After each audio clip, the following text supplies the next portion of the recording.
Hi guys, good morning. Tayo po ay nagkakabit ngayon ng PVC panel or PVC ceiling. Okay. Ito po. Tayo po ay nagkakabit. Okay, kapag mapapansin nyo po, ang ginamit ko po ay kahoy. Bakit kahoy? Madami kasing nagtatanong nung unang upload ko. Bakit kahoy? Sabi ko naman, kahoy kasi yung bubong ko. Yung pinagkabitan ng bubong ko. Kaya, sinunod ko na din dito sa panel. At napanood ko kasi sa isang vlogger. US, kahoy ang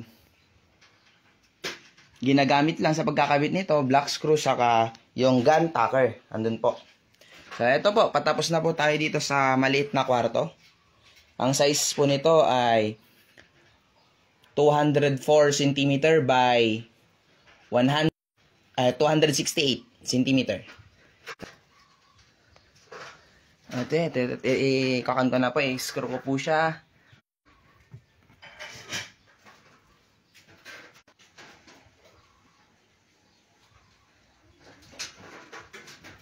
Okay.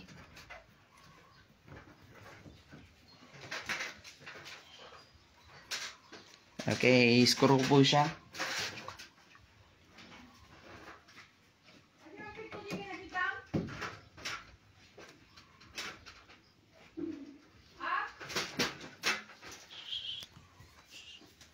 Okay. So, yan. May magbibideo na sa atin, si Cyril. Ayan. Medyo... Ito po, optional po kung gusto nyo gumamit ng black screw. Ito naman kasi ginagamit ko po, black screw, tapos nilalagyan ko po ng gantak sa magkabilang dulo. Para mas maganda yung kabit.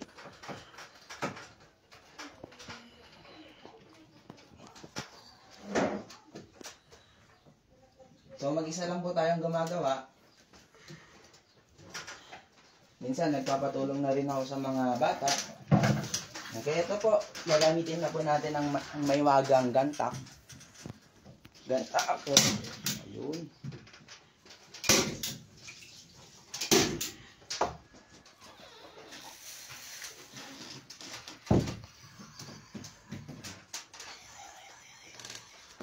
Okay, so yun lang po. Hello, update po sa ginagawa natin. Andito na po tayo sa labas, sa may sala. Okay, eto po. Ginamitan po natin yan ng male saka female. Then, meron din po tayong H. Okay, dahil sa mga putol po, kaya may ganyan po tayo. Ayan po, sa H. Okay, so, malapit na po. Unti na lang.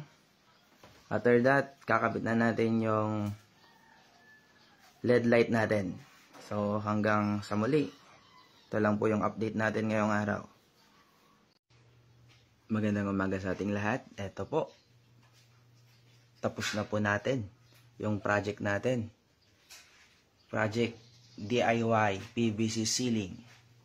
Okay, so yan na po yung ginawa natin. For 3 half day. 3 half day lang po. 3 araw na half day paggagawa natin dito. Okay, so mag-isa lang po tayo. Ito na po. Ito sa kwarto. Okay. Sa kwartong isa. Okay, wala pa pong ilaw.